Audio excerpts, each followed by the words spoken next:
আপনারা কারা? যখন ইলিয়াস আলী গুম হয় তখন কোথায় ছিলেন?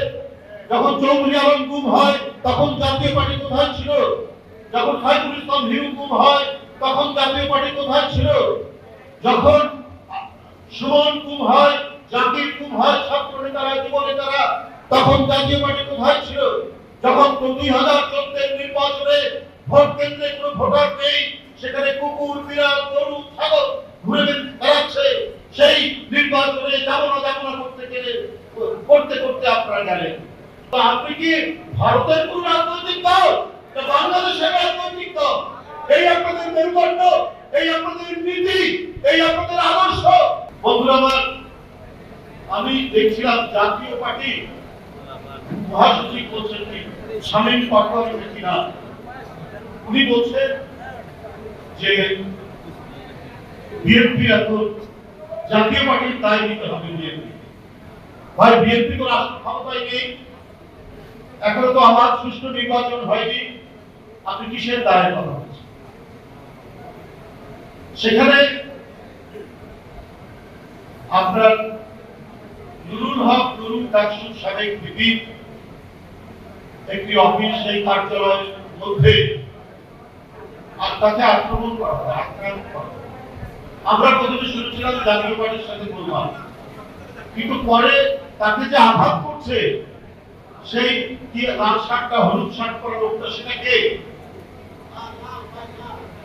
যে কেউ যে কারো বিরুদ্ধে কথা বলতে পারে, এটা গণতন্ত্রের স্বীকৃত একটা পন্থা।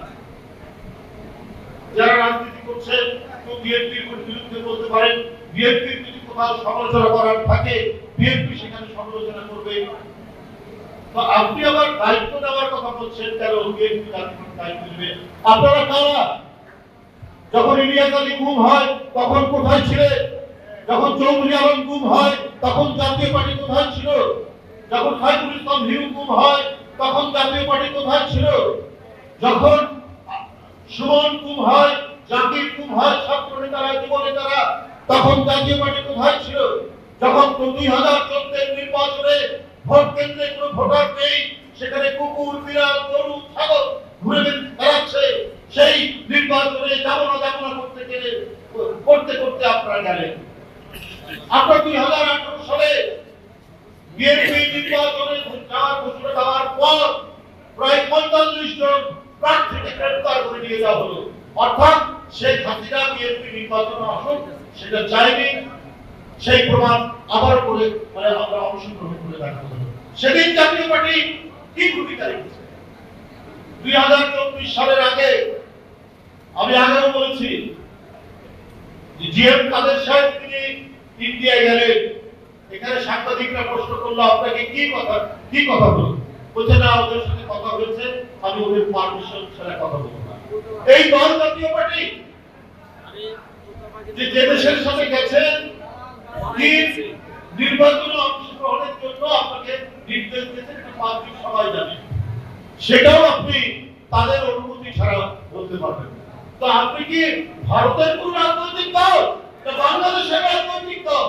এই আপনাদের মেরুদণ্ড, এই আপনাদের নীতি, এই আপনাদের আদর্শ, এই আপনাদের চরিত্র।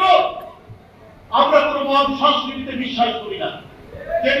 যে কে রাজনীতি করবে না করবে এটা আইনের ব্যাপার, ওটা সরকারের ব্যাপার। বিএনপি কোথাও মত সংস্কৃতি তৈরিও করেনি, উচ্ছৃঙ্খল জনতাতন্ত্রে বিশ্বাসী দল বিএনপি।